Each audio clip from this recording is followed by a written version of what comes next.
Maraming netizens ang humanga sa pagiging alerto ng isang pulis matapos mailigtas ang menor de edad na hostage na isang lalaki sa Baliwag, Bulacan.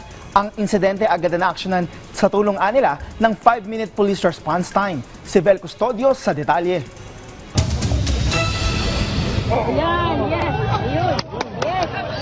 Makikita sa viral video, ang pangu-hostage ay isang lalaki sa menor de edad sa palengke sa Barangay Poblasyon, Baliwag, Bulacan bandang 1:30 ng umaga. Habang nakikipagdegusasyon ng pulis, nakahanap ng tiyempo ang isa sa kanila para sunggaban ng suspect na kinilalang si alias Brando. Makikitang nagpupumiglas at natumba pa ang suspect habang inaaresto.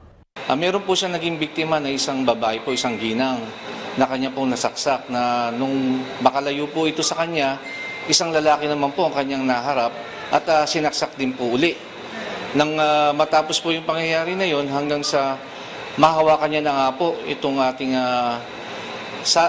pong biktima na nakanya na pong hinostage. Sa noo tinamaan ng saksak ang 25 taong gulang na babaeng biktima. Habang sa tiyan naman nasaksak ang gwardyang biktima. Agad silang dinala sa paggamutan at sa maayos ng kalagayan. Ligtas naman ang 16 na taong gulang na biktima. Dahil nga po sa polisiya po ngayon ng ating pong PNP, sa pangunguna po ni Police General Torre, ito pong ating tinatawag na 5-minute response policy. Na sa loob po ng higit kumulang 2 minuto, na-respondihan po ng ating mga patrollers yung po nasabing insidente.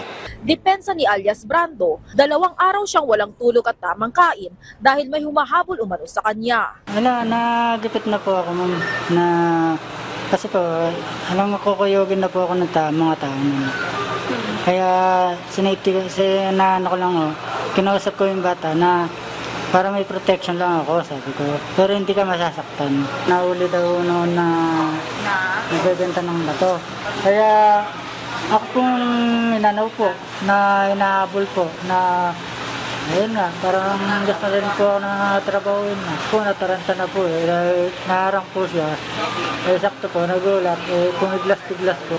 Sinasabi ko na lang po sa kanila na humingi ako ng depensa, pasinya sa kanila na nagawa ko yun. Aminado ang suspect na nakulong na siya noong 2015 dahil sa paggamit ng illegal na droga at pagnanakaw. Ngayon, kalaboso uli siya dahil sa mga kasong attempted homicide at paglabag sa Child Protection Law. Vel Custodio para sa Pambansang TV sa Bagong Pilipinas.